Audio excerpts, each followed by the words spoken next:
Hey, everybody. It's Andy, And it's Rachel. and we're coming at you for another episode of the Bookseller podcast.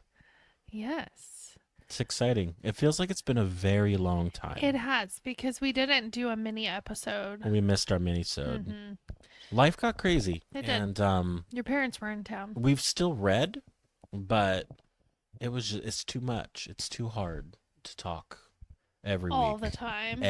all the time. Yeah, sometimes we need some ideas. Yeah, send us your ideas, things you want us to talk about. If you want us to talk about specific books, like, gosh, I've always wanted to read this book, but I don't know if it's any good. We'll tell you. We've read them all. We've read all the books. No, we have We've not. read all the books, and we're going to tell you about them. We are working our way through the final few categories of our 52 and 52 challenge. Yeah, I think we're down to like 10, Maybe? like our last Yeah. 10.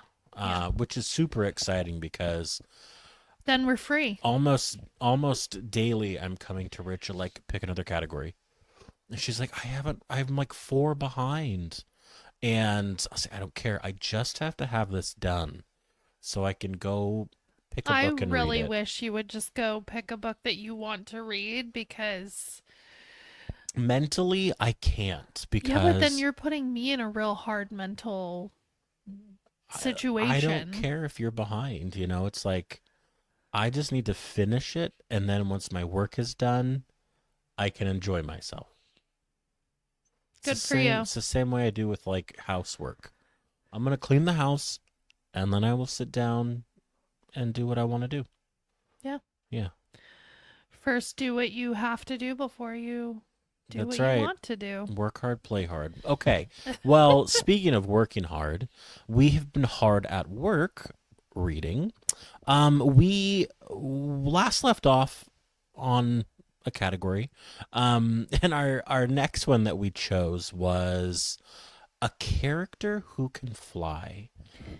And that could have been an animal that could fly. It could have been people who fly in an airplane. It could be a dragon. Could be a passing mention of someone being catapulted through the air. You speaking from experience. I have never been catapulted through the air. I'd like to. I think it'd be fun. Sort Yeah. of that giving I'm not up. sure you would enjoy I that. think it would be fun once. Assuming you landed well, then it could be fun twice. Um, but yeah, what did you? I know what you read, and I'm excited to hear your thoughts because this feels like the perfect fall book. It was a perfect fall book. Who was your flying character? So I read Shady Hollow by Juneau Black, which I found out are just two different authors that work together and under this pen name, random pen name. Do you know who the two authors are?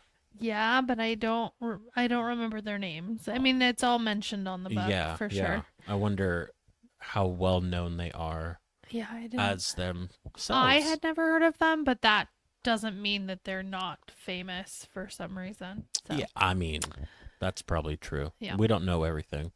So, if you can see the cover of this book, it is just the perfect. It actually looks like a kid's book because it's all animal characters. And if you're watching us on YouTube, you are seeing the cover right now. Yes.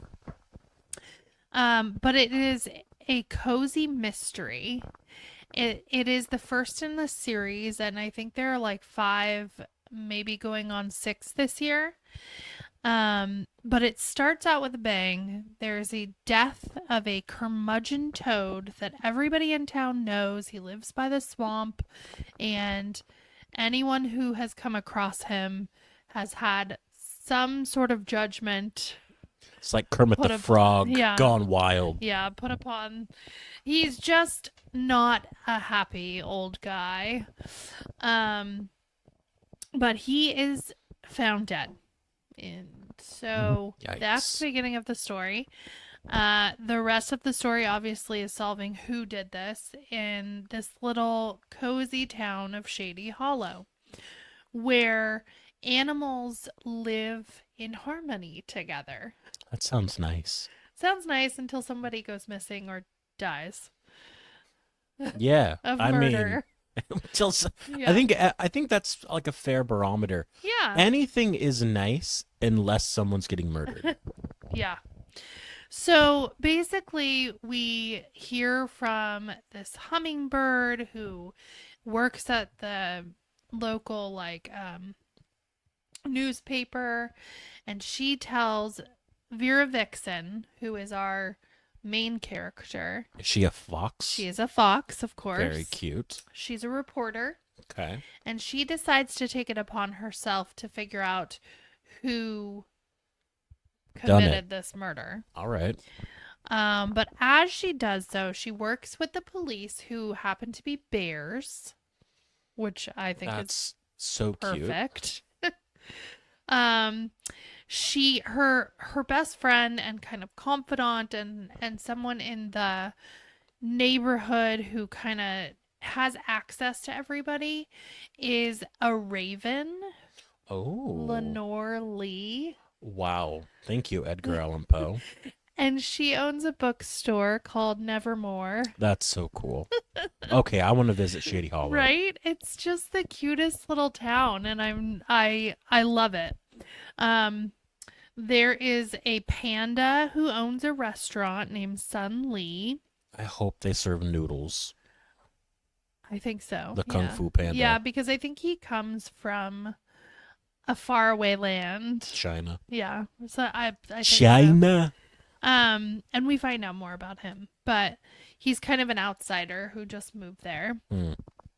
And then there's like the head, like royalty of Shady Hollow, basically, is the Van Beaver Pelt. That's a great I'm pretty sure that's their name. old money name. Yes, Van Beaver Pelt family. Of And the Newport Van Right. Peltz. so like the head of the like infrastructure, there's a main like mill in the town, and it's run by Beavers. the beaver, and he has two daughters who are just kind of like socialites, and it's super cute. And there's a moose that named Joe that owns the local like coffee shop. So the whole time This is so good. and there's a skunk who owns the newspaper, Uh-huh. black and white. Uh-huh. Um And red all over. it's just so cozy, and I loved it. I want to go back to Shady Hollow.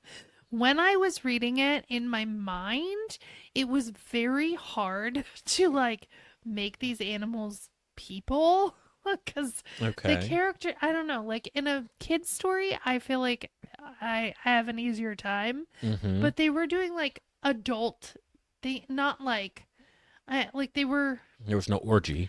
No, there was nothing like that. But um it obviously was not a kid's story, Gotcha. is what I'm trying to say. Um so like it was a little deeper than that. Yeah. There was of course some like humor in there as well. Like I mean just the fact A that lot of animal dynamics the animal, would be hilarious just Yeah. because. well, I mean a panda that owns like a Chinese restaurant and a skunk that is running the newspaper. It just all is like, and then of course there's like the dynamics, like you said, like there's the reporter who's a fox who then is like at some point is talking to a sheep, and you're thinking like, Uh-oh. what is this like in Shady Hollow? Because we know what it's like in real life. So there's some humor, some wit. I loved that part of it. It really kept my attention, and it was a true mystery. There was no Okay. like thriller part of it, I don't think. Okay. It really was like cozy mystery. I mean, it's animals doing this. So I don't know. It just Was it a fair play mystery? Like when you came to the end, did you feel like you had all the clues to lead you No. there? Okay. No, I did not.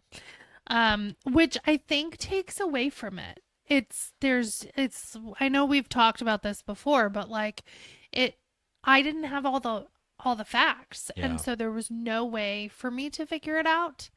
Um but I did enjoy it. The pacing was slow around the 3/4 mark. I don't know why. Um but it needed to like pick up again, and something needed to happen Yeah. in order for the story to move forward, and it wasn't even like backstory or anything that really needed to happen. But it didn't take away from it too much. It just was like, okay, get on with this, Yeah. Yeah. um but yeah, and every time that I pictured it in my mind, I was thinking that this town was basically like the town in Gilmore Girls, Stars Hollow. Stars They're Hollow. both hollow. Yeah. I mean, it just had that same feel. You've got like a forest and a river, and then you've got all these cute little downtown shops, Yeah. including Joe's, Diner. which is really like Luke's. Luke's. You've just got all these like places that people are hanging out on the main square, and Yeah. it felt very much like fall and small town Yeah. vibes. So Perfect. really liked it. I did give it like 3.75 stars. Okay. Wasn't Couldn't quite. quite get to 4. Yeah, but I do think that for just like a cozy, fun little mystery, it was just right. Like Okay.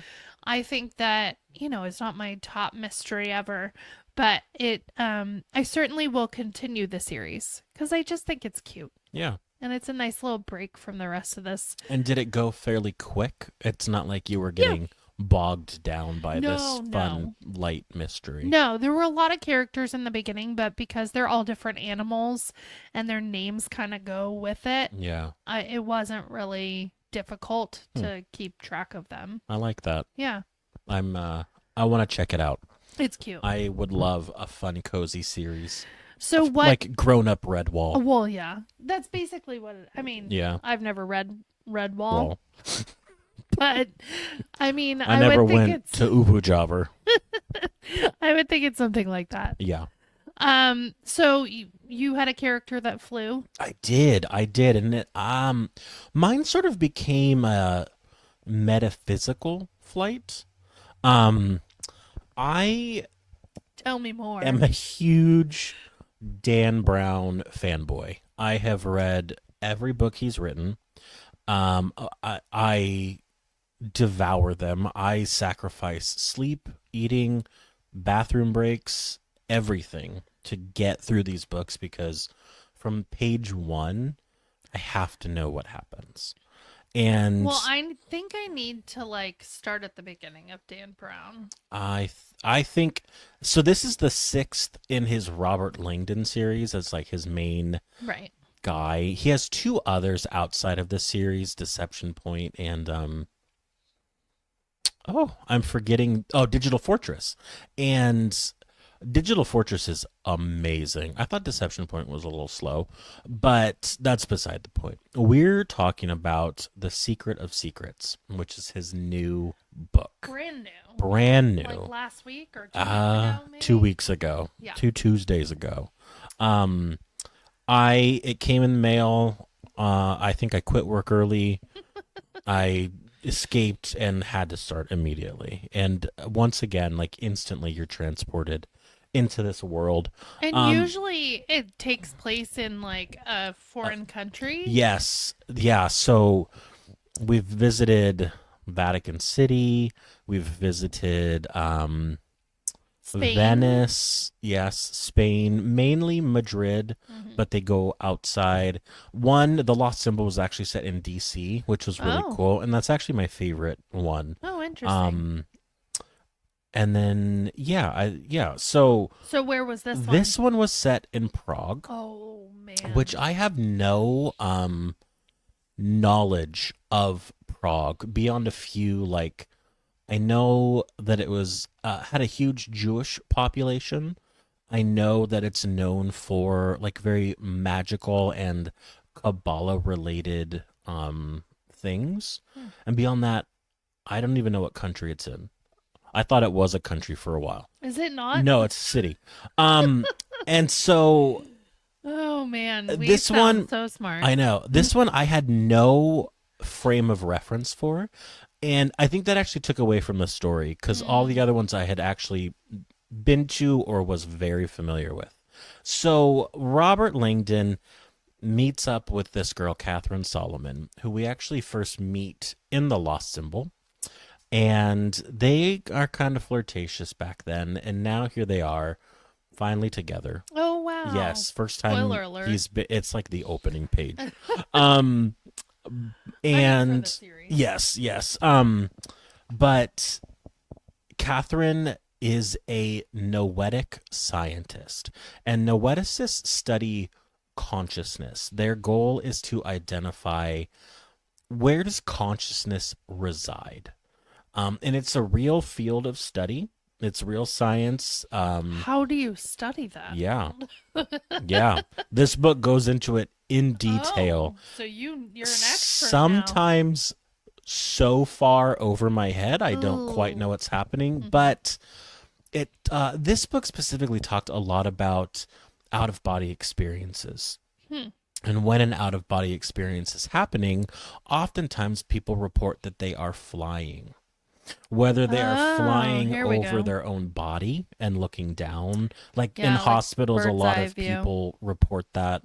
In this story, a Yes. woman had passed away and she was flying over Prague, sort of almost like her soul or her consciousness was departing the city and moving So that on. was your That was flying. my flight. It was a very metaphysical You know flight. what? I think it works. I it does. These are all interpretive. Yes. Um but so sort of the inciting moment is Catherine has a horrible dream about some pretty specific things happening, and the next morning those things happen Has that ever happened to you?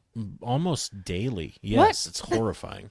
Um but the bad thing never happens. And in the same way, the bad thing never happened in this one either. But it sets off this chain of events where they end up deep in this underground government facility where they are, what do I say without spoiling it?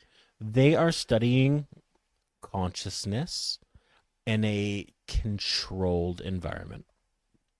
Hmm. And that's all I'm going to say. Okay. But it is, again, Sounds like another movie. it should be. It's another rip roaring story. Truly, like it doesn't let up. I think the two downsides for me were it's the longest by far. I think it was 650 Oh pages, my goodness. and it You should have, went through it pretty quickly though. yeah, it should have been half that though. There Hmm. was a lot of Science. science exposition. The story just really dragged on quite a bit. Mm.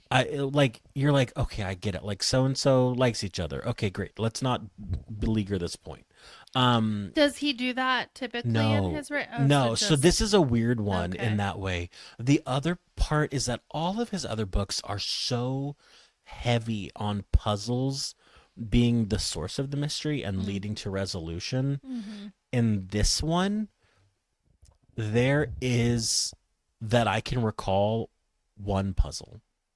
Wow. And so it read so much more like a thriller as Hmm. they're like escaping from the secret service in Prague, and trying to uncover this plot. There was almost no puzzle element, and Huh. that's what I love about all the other books. Yeah. And so I was really disappointed that not only did this take a really long time to read with a lot of fluff, but also there was no puzzle solving. Hmm. So it was still a 4 star for me. Oh, He okay. always does great with exploring new concepts like this concept of consciousness. One of the things they talk about is and this has been studied and proven is that there's sort of this idea of shared consciousness where consciousness doesn't reside inside of us. It's our bodies receiving consciousness that's all around. It gets very metaphysical, Huh. but they talk about like when there's this protein in the brain called GABA, and when there's a lot of it, it blocks out consciousness, and when there's a little of it, it allows more Yes, there are consciousness drugs in. that specifically target Yeah, well, I'm that gonna get protein. some things like hallucinogenics, Yes. mushrooms, all that stuff. Mm-hmm. So sort of the theory posited in this is like when people are doing these psychedelics, they're actually opening up their receiver, and what they're experiencing is true consciousness. This makes my brain It's hurt. unfiltered consciousness. And with us, all of us at sort of normal GABA levels, we're tuning out a lot of consciousness to our specific frequency. Hmm. So it got real weird for a while, but they actually tied it all back up really well. Oh, that's good. So I felt really lost a lot of the time. Oh Lost in no. Prague, lost in noetic science, lost in consciousness, but I still really enjoyed the ride. Well, that's good. And yeah, it was really good. Definitely not my top Dan Brown, but still one I'm happy to have on the shelf. Well, good. Yeah. I know you have your We got collection, all of them in hardback, which I never would have dreamed. Because the first book I ever bought of his was in Ireland. and it's a I got the little. Da Vinci Code like in You paperback. still have that I one. do. It's a fun memory from travel, but Yes. now I have this shrine to Dan Brown. Well, I'm glad you still enjoyed it Me too. Me and got too. to travel to Prague, which now I have to find on a map. I want to say Czechoslovakia, but That that might make me sound even more stupid. Yeah, because maybe it's not that anymore. Oh, yeah, that's a good point. I don't I know. want to say I USSR. do know that my grandparents have been there Yes. and they loved it. Yes. They speak It very highly of it. I always Beautiful city. with his books I always look up a lot of stuff and the pictures are Yeah. gorgeous. One of my favorite things is there's a character in it called the Golem, which in Kabbalah, if nobody cares, but in Kabbalah, this Jewish rabbi creates the golem who's made of clay, imbues the essence of life into it, and he protects the Jewish people in Prague.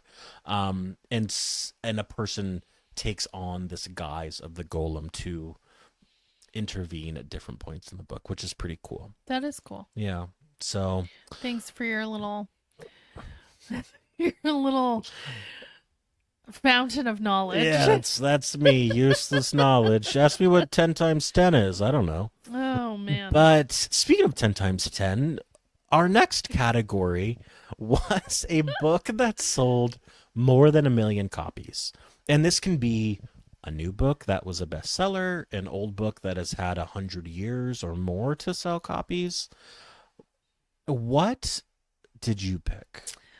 I looked at the list and I went back and forth, but I landed on one of my favorite authors that I read last year. Dan Brown. Never read him.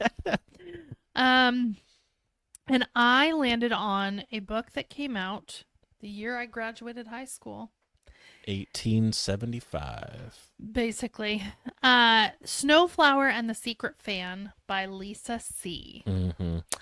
And I hadn't read a historical fiction in a little while, and I just felt like it was one that I have on my shelf, an author that I want to read through her backlist. Yeah.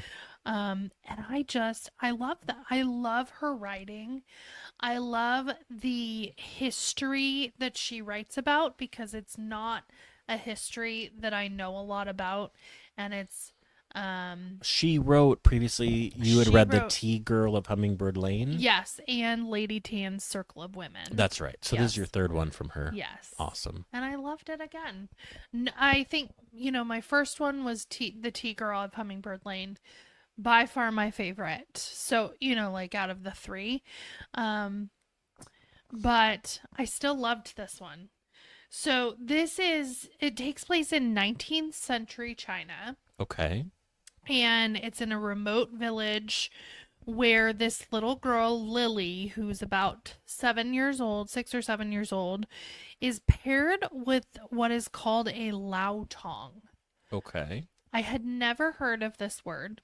I didn't know anything about it, but this book described this relationship. It's a Lao Tong is basically a friendship that goes beyond friends, like not in a lovers type of way, but Okay. just like a deeper emotional friendship. Is it like a like a older person and a younger person, like a No, mentorship, or no. it's like just two Two girls, deep two young deep girls, friendship? deep friendship. Um, it's all based on like the stars, how the stars align, their Yeah. birthdays, all like their feet. Um, there's so many different factors, but I'm so basically, thankful I'm not a girl in China because I got awful yeah, and huge feet. same, same. I think I probably would have died from These foot size binding. 15s would not do well. Oh gosh, no. I don't I mean so many women died, girls died from foot binding.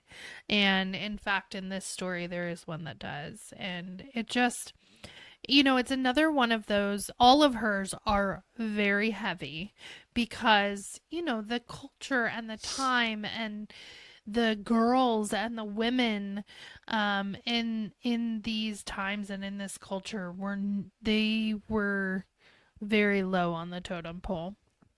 Um, so, anyways, Lily is paired with Snowflower Awesome name. as with a Lao Tong. And so basically, when Snowflower introduces herself, she sends a letter on a silk fan Okay. to Lily, and it's written in Nushu, which is a secret language between women that was created at that time. Is that real? Yes. That's so cool. So that basically men couldn't interfere with their conversations. That's really interesting. I thought that was And so writing on a cool. fan is a great idea too. Yeah. Um, so she sent it, it's all folded up, no one can see. Plus, if a It's man opens it up, he probably wouldn't know much of what is being said. that's really Maybe interesting. some words here and there, Yeah. but other than that, it's like their secret language. Cool. Yes. So basically, we meet them when they're very young. They end up going through their foot binding on purpose at the same time, Okay. and the hardships I that imagine brings. that would be nice to have a companion or I mean, emotional I support. don't think they're very aware of the people around them when they're in that much pain, That's fair. and have to pretend they're not. Yeah. Especially, I can't even imagine like young girls, 7 years old, 8 years old, doing that. And like, our girls scream when they accidentally Matilda trip, loses her mind if she bonks an elbow. Like, right? Or like stubs a toe. Like, I know that can be painful, but nowhere near this foot binding process. yes. And so, anyways, they like start there, and then we kind of hear where their lives go from there. Lily's feet are like absolute perfection, which gains her some status, and she is then arranged to marry a man that's higher up. And we hear that like there are some things that are happening in Snowflower's life. She is supposed to be of higher status, but we hear that actually some of the things that the matchmaker told the Lily's mother Uh-huh. end up being twisted, Oh, basically. okay. And so then we find out the kind of like the roles that status plays, like the hierarchy that they are a part of. Yeah. And even as women, one is higher than the other, and it becomes kind of a point of contention at some point. And the lies that happen because um in some ways it may mean that they should never have been together. Oh my gosh. Yeah, as the Lao Tong. But they both get married. Lily has her own stuff to deal with coming into a higher status family, where she has all these things that she has to learn, basically, um, And then we hear a little bit about Snowflower and her marriage that actually is very tumultuous and abusive. Mm. And then it kind of goes through their lives, and it ends up that they're together during this rebellion where basically they have to hide in the mountains and nobody can reach them, and all these terrible things happen. Their class doesn't really matter out there because it's all about survival. um but all of these things happen. There's a huge misunderstanding that happens that ends up like separating them for a long time. And um it just it there's this tragedy that hits at the end that I feel like like it got me teary-eyed. I think her writing for me is like brings out all these emotions. It's this fun, happy young girls, you can feel their like lightness even in the darkness. Yeah. And then, as they're growing and having children and the all of the pain that goes with, bearing children, being pregnant, losing babies, especially at that time. Um, the dynamics of, oh my gosh, are they going to have a son, which is wonderful, or a Yeah. daughter who that's awful, Yeah. in that culture. And their prayers and the interest, it's just so interesting. Like all of this culture that we really don't get to learn about unless we go search it out. Yeah, it's not like we're learning this in high school. Right. It's just it's so important too, Yeah. I feel like, that we know that this was happening, and it wasn't that long ago. This is 19th century. Yeah. So 100-ish years ago, 150 years ago. yeah, it's not that long ago, and it was happening. And generations were dying off, especially of women. Yeah. So it's very heavy, it's very emotional.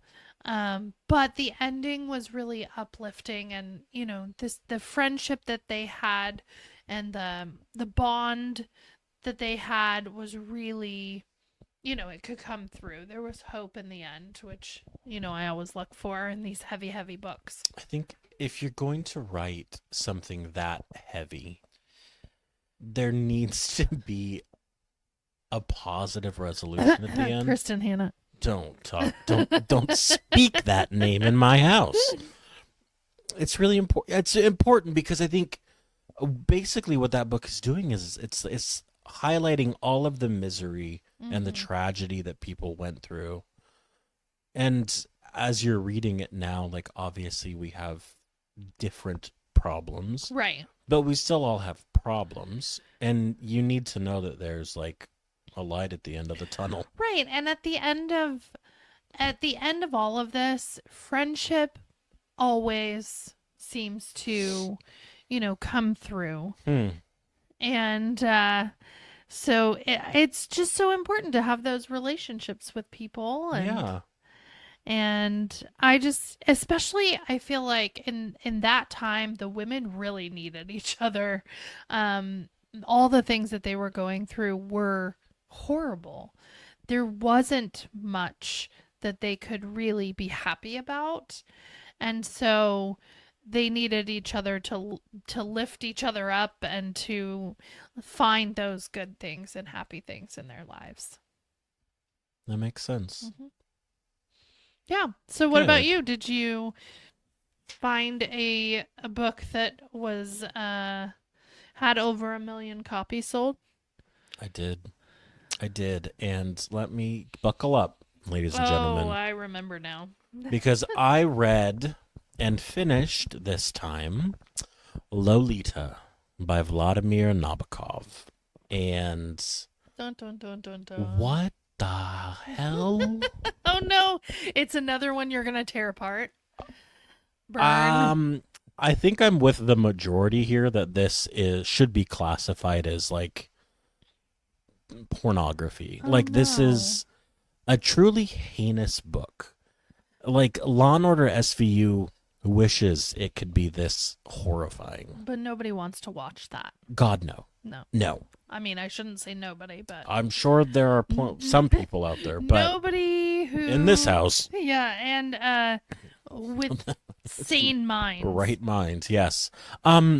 Just briefly, so Lolita tells the story of Humbert Humbert. That's a secret. That's not his real name, but he falls in love with many young nymphs, as he calls them. Ew. But these are young girls, 10, 12, I 14 can't years listen to old. this. Ugh. I'm going to be very brief. I have nothing positive to say about this book.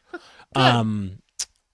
Moving on. He falls in love with one, decides that he's going to have her, and he marries her mother to get to her.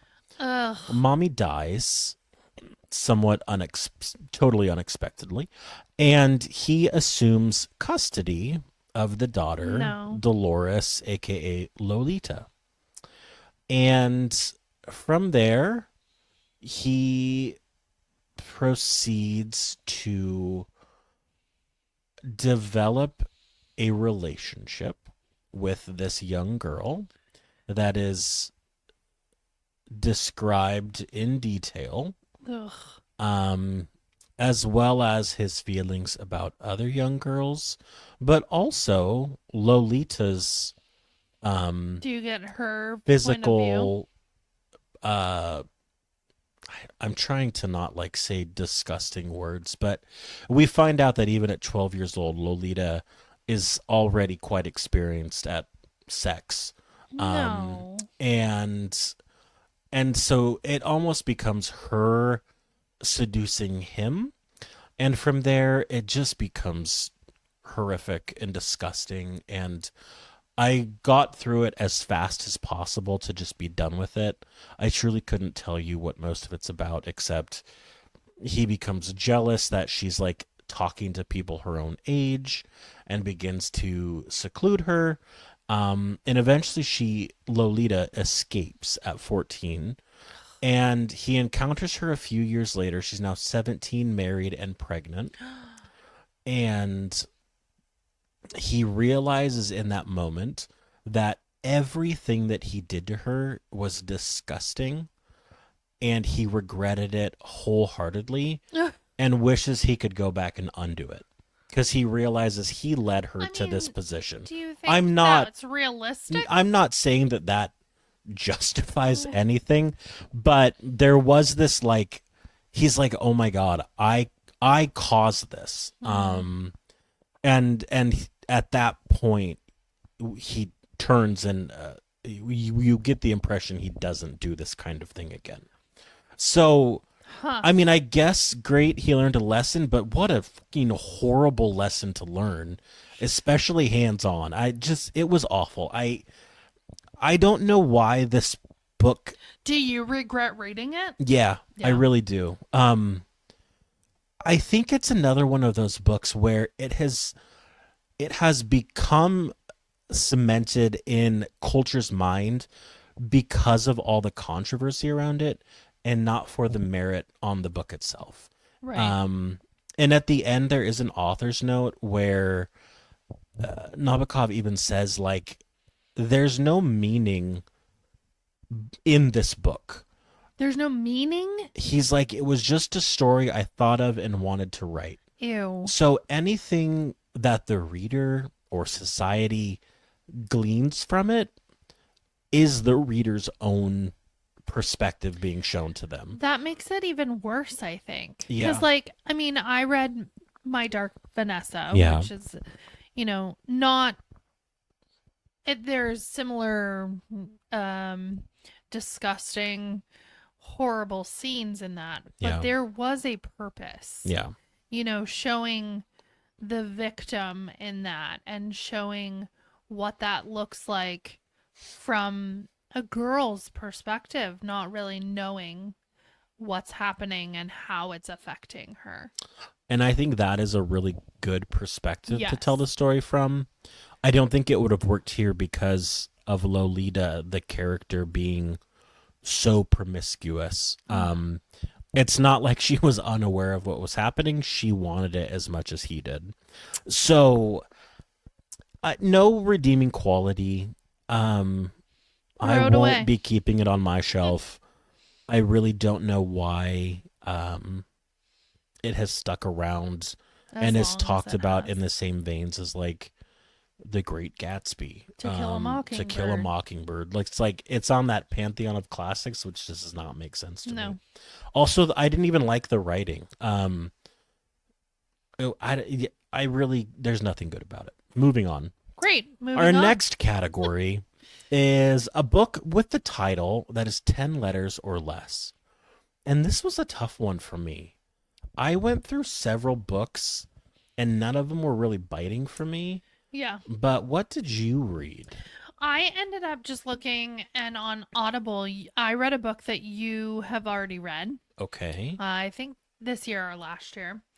But I just wanted something Oh, short and yeah. sweet. And I read Sipsworth I loved Sipsworth. by Simon Van Booy, I think is his name. But this is we've talked about this one before, so I'll just kind of be kind of quick. But this is about an elderly widow who lives alone. Her name is Helen Cartwright. And basically, she comes in and she finds a mouse in a box that she brought in. And this mouse kind of causes her to have some like flashbacks a little bit. Like she's fully alone. She's had some tragic loss, and she now obviously her husband is gone, her son is gone. Um and so she kind of has some flashbacks like to family life and what, her busy time, her busy season of life was, her career, um, and just it's a very sweet and short story. Yes. This mouse kind of comes to life in her mind. She has no one else to talk to, and so she starts talking to the mouse and names him Sipsworth. Um, she starts trying to find like how can I get this mouse, a home for someone to take care of it. So she's talking to different places that can either get rid of the mouse or to take it home as a pet, and none of them will take them because she cannot prove that it was someone else's pet. And it may just be a mouse that was living in a box. A What's wild wrong with mouse. that? A wild mouse. Um, so then like neighbors get involved and people in the community, she goes to the library and starts to check out books of like how to take care of this mouse. So it was really just like it was all about finding small joys when she felt like her life was over. um she had some hope and comfort that was brought to her from a very unexpected place in this, and this little mouse really had she really had a little like relationship, friendship with the mouse, companionship. And it was just very sweet. I think that it felt uneventful after reading like mysteries and thrillers and Yes. historical fiction where all these things are happening. But it really was, it kind of read like a short story, Yeah. just like beginning, middle, end. Yeah, And it's like there's just it's like this moment mhm. in this character's life. Right. A few months, I think, maybe Maybe. a few Maybe. I weeks. think it's maybe a couple weeks. Yeah. Yeah. So it felt a little uneventful at times, but by the end, you're kind of seeing the whole purpose of the story, and what the author was really trying to highlight in this little slice of life. Yes. Yeah. I loved the character of Helen. Yes. She was such a like kind of like curmudgeon-y a little bit, and like with Sipsworth especially, like kind of annoyed, like, hey, Yeah. you dummy, like, Why are you still here? come in here and eat this cracker, or it's like, get in there and lay down. Right. She was very much like, I feel like I got a sense of her as like she must have been as a mother, Yes. like loving but stern. Right. And it was fun to see that little side of her. I also think it kind of reminded me like sometimes in our culture, we look at old people and just see them as like old and close to death, Yeah. and this really also showed how many layers this woman had. She was not just a mother, she was not just an old lady, I should say. Right at the She end, you're was like, oh my gosh. Yeah, she was so much more, and she had lived so much life and had so much wisdom Yeah. and knowledge that people just overlooked because all they saw was this old widow. Yeah. So It's an it important was very sweet. it's an important lesson to learn. I kind of Hmm. like I want young people to read that book. I was very fortunate that my grandma took me to spend a lot of time with people older than myself. Hmm. Um and man, the stories and the Yes. wisdom and the Yes. just perspective that life gives you Hmm. as like a 13-year-old, there's nothing more humbling than an eye-opening than people older and wiser just being like dropping truth bombs left and right. I love it. Yes, I agree completely. So if you have just a couple hours, this really It didn't was a take very very quick long. listen, yeah. Um, but it was I want very to well say done. if you're not a psychopath and you listen at one time speed, So maybe it'll be a I think few it's like a hours. 7-hour book, Really? but I think so. Oh, okay. But as a insane maybe cyborg, you can get through it at double speed in a few hours. You know what? I still enjoyed it, and I Okay. obviously got what I needed You from got it. what you needed. Check the box. Yep. Well, I think I beat you. My title was only 4 letters. You did beat me I on that. did. Yeah. But I read the book Fool by Christopher Moore. And this is one that obviously I've talked about Christopher Moore before. I really love his writing. It's always hilarious, always a great story, and even like pretty insightful in a lot of them. This one is probably my least favorite so far because it's not a story he came up with. It's just a retelling of King Lear Oh, by okay. Bill Shakespeare. Oh, And no. Good old good Billy. old Billy Shakespeare. um and so I was a little like blah, I don't really know the story of King Lear. It's not one of the Shakespeares I've read. Hmm. Um but by the sounds of it and by the research, like this got it all right. But it was sure R rated. As Um, usual. I mean, I feel like all of his are. there are moments, but this one really like took it up a notch. Oh my. And I So think, you went from Lolita to this? yeah, different but the same. Like not the same, Not the same. but very like R rated. It's told from the perspective of the jester, and so as we know from court life back then, like the jester kind of has carte blanche to say whatever he wants, Hmm. and this jester sure did. He would talk I mean, it about makes sense in a Christopher Moore it book that the does. jester would have. It does. I mean, he talks about the affairs of every single person in the castle. He's like I mean, that sounds kind of making fun. fun of everybody involved. There's women with ample bosoms and men with ample other things, and they're all using them all throughout the book. It's like I said, it's always funny, um, but it just got to be like a little much. Yeah. Um, and especially since the story of King Lear kind of is like that anyway, Christopher Moore turning it up to 11 was like, all right, let's take it down a few notches. Hmm. So it was like 3 stars for me. It All was right. it was good. You still got through it. Oh, absolutely. It was still entertaining. Still entertaining. I now know another story by Shakespeare that I didn't know before. Probably not exactly the same, but close enough. It's almost like you It's read it. basically Shakespeare. I will say also there was even like parts written in iambic pentameter, which was really fun. That is fun. Um, and a lot of nods to like other Shakespearean things. So I think if you were a Shakespeare scholar, you'd probably get a lot out of this. That sounds fun. Yeah, it was fun. I'm excited. This is like a series where we follow.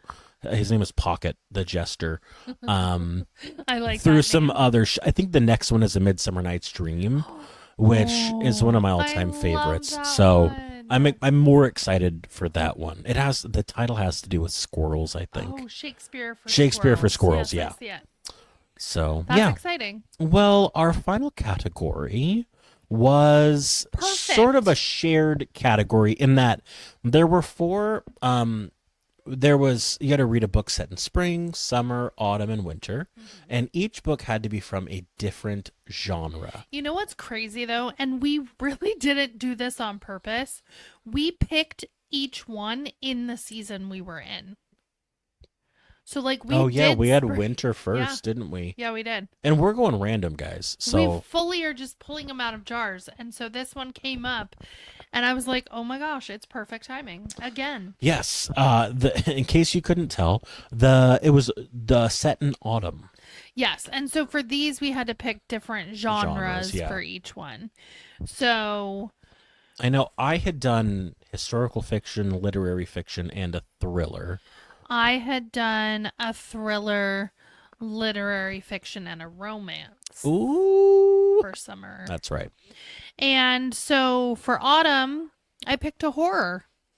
Well, look at I you. know. Me too. I read another. I think I'm just like going back to what I really like on these. Grady Hendrix. Grady Hendrix. I picked Grady Hendrix because I keep going back to these authors that I know I really like, Yeah, and you might as well read what you like. Even during this challenge, Andrew. I'm doing it. I am twisting every prompt as much as I can. So I picked up the Southern Book Club's Guide to Slaying Vampires, Love it. which is a mouthful and a half. And I say it wrong every single I know. time. I didn't even write the whole thing down. I'm like, oh, did I say it right? I think I did. We'll never know. But this is just it's fully Grady Hendrix. I mean, he truly I said that I read horror, but he really has his own genre. Yeah. It's not just horror. It's like nostalgic, it's horror with heart, it's horror and wit and humor. I mean, It's really character driven, it a is lot of it. just I mean, you just I feel like I wouldn't get the same out of it if he didn't write about times that I know Yeah. and love. Yeah, the 80s and 90s Yeah. nostalgia. This one was set in the 1990s. And it's in Charleston again, which I think is it must be where he's from. Like, Must be. yeah, Or live. Yeah, I don't yes. know. And it follows the main character of Patricia. Patricia. I just love that. We have a wonderful neighbor named Patricia, Yes. and I just imagine her like 50 years ago Back in in the the same 90s. position. um and yeah, so basically Patricia joins a book club where all the women like to read true crime, and then they kind of like deep dive into like Manson and Bundy, like all these ones that these famous infamous serial killers that we know. And so anyways, they're in this book club. They kind of, she becomes friends with all these other housewives and moms in the 90s. So just picture that. And then we have this character that comes to town for kind of sad reasons. And his name is James Harris. Well, once James Harris comes to town, everything changes. Yes. Because he is A a vampire. vampire. I mean, it says it in the title. I'm Yeah. like, should I say? I mean, we know that there's a vampire. It's pretty obvious when he comes and he's talking about how he can't see very well in the light and he has tinted windows and he doesn't really eat during the day. And I mean, it's very obvious when we meet this character, he is the vampire. Or maybe just quirky. Uh, hmm. I really was like, no, we know who the Yeah, vampire he's is. the guy. Yep. So basically there are some like there is some social commentary in this book that I didn't really get out of like as in your face Yeah. from his other books. This is the heaviest. Yeah, so there's some basically race and gender roles come up a lot in this book.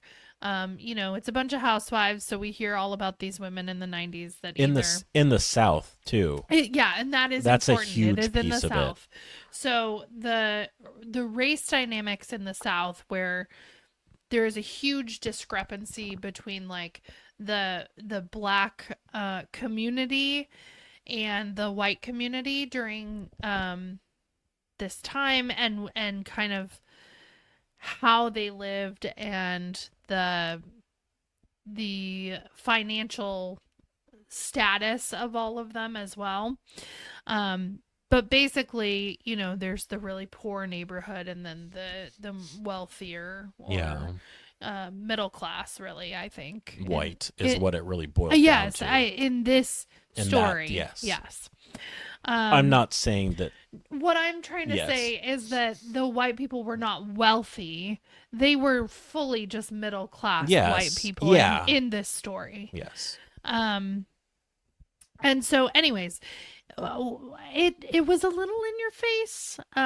There were times where I was like, okay, can we have more vampire and less of the social critique? Like, I just really want more vampire. But it still had like the creepy yet humorous vibes that just Grady Hendrix does perfectly. There's some super intense moments where you're like, Yeah. I don't know if this is going to end poorly. Yeah, the other part, and I was wondering if maybe you knew something about it. I don't know much. I don't know that much about vampire lore, but this was pretty sexual. Yes. So Vampires have always been a placeholder for sexuality. that's kind of what I thought. Yeah. I mean, they always are like supposedly beautiful and they go after the young Seductive, women. yes. Yes, Yeah. so that makes sense. But this one went a little further and turned into a junction I did not want to Kind of hear a about. Lolita junction. Yeah, there's that. Yeah, we started with the black girls, Mhm. and then we went to Some other young girls, and teenagers, then just full on rape. Yeah. So I didn't love that. Um, I but the whole rest of it, like there were several, like each of the major chapters were all like books from the 90s that were popular Yeah. in that time. Lots of course like nostalgia, the phones and the shows that were on and the clothing and the cars and the music. All they were all in there. Yeah. And I really liked that. But yeah, this one I think was probably my least favorite that I've read of his. Just for like the social critique, I understand why it was in there and it totally fit, but it was just a little too much for my taste. And then the like slightly sexual / just horrific vampire rape. Yeah. I think what I found interesting about it is like, okay, swap out the vampire for just a wealthy white man, Mm-hmm. and the story really doesn't change. I mean, A lot of it doesn't. I mean, the there's horror. I mean, I guess it'd be yes, it's more still horrific, I horrific. think. Like Yes. I thought that was Well, because interesting. he was basically justifying, like, actually, it's just so that I live. Yeah. It's not for any other reason. It's not sexual for me. It's literally just Well, and to there were these survive. horrible things happening to these women and children, and all the men in the town were kind of like, "What's that? Oh no, Hmm. he's actually helping us with business, Right. so So we're good." that was the other thing is I think from what I do know, like from basically the historian, which is another great vampire book, um, they have some like mind abilities to like Yeah. basically control people, Hmm. and I think that's what was going on here with the men. I Oh, think he that's an was interesting take. that's what I think, just because I'm trying to figure out how the vampire really fits in there. And I just feel like there should be more to that that we aren't seeing. And so I just remember that there was some manipulation of the mind with other vampires, and I think that that's what he was doing to the men in this town. And see, I didn't get that at all. Really? I thought it was really just a commentary on like men Turning the or other. people in general's like he's helping me do well. I'm doing good, so I don't really want to listen to the negative things you're saying about this Oh. person. Um, Even coming from their own their own wives. spouse. Yeah. Yeah, I mean, oh, okay, honey. Well, you're imagining things or Yeah. whatever, like patronizing, and Hmm. you don't really understand what's happening. Yeah, I could see that. Yeah, Especially because, especially there's so much in here that's like, oh, she's just a housewife. Like, yeah. What does she she know? doesn't know anything. You're reading too many books and Yeah. and Getting too many conflating the two ideas. things. Yeah. So But maybe it's a you, little bit I of mean, both. yeah, who knows? We can ask Grady Hendrix himself. Grady, come on our podcast. But I really did enjoy it. I still gave it 4 stars, even though it's my least favorite of his that I've read so far. But I am going to continue reading his books because if you don't like horror or you think that you don't like horror, this definitely is the gateway.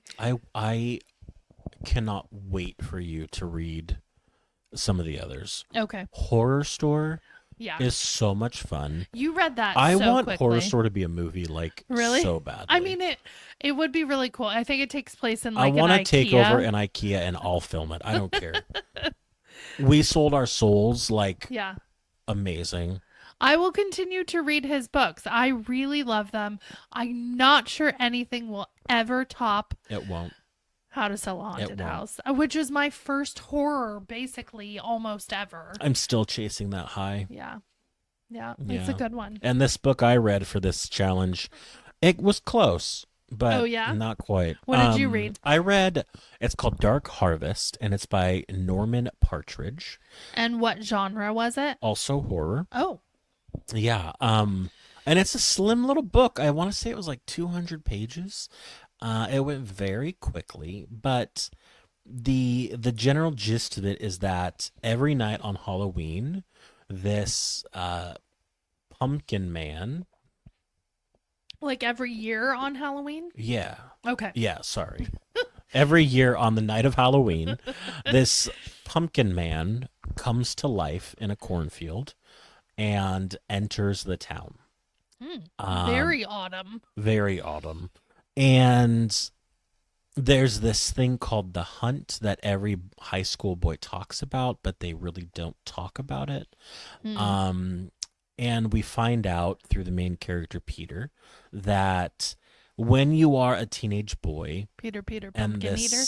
yep, this pumpkin man comes into town, whoever can kill it has permission to leave the town. And you find out that people are stuck in this town Ah. generation after generation. And so everybody wants to kill the pumpkin man. Mm. And the pumpkin man's only goal is to make it to a church before midnight. And if he can do that, he'll like break the spell and not have to be killed anymore. So you kind of have these two You kind groups. of want him to You get to want the him to church, but win, also not. but you're like, well, all these kids are stuck. Like they deserve to go try and have a life outside of Yeah. town. Um, and so Peter has thought about it, and he's got a good plan, and he is going to kill the Pumpkin Man. And then plans change, and Peter saves a girl from his class who's about to be brutalized by some high school boys. Oh. And the two of them together are able to encounter the Pumpkin Man. And instead of killing him, they help him get to church. And from there, man, all hell breaks loose. And it is a wild, wild ride. Um, Because I'm sure that's kind of like the first domino falling that affects the rest of it the was like town. most of the way through the book, Oh, wow. but there's this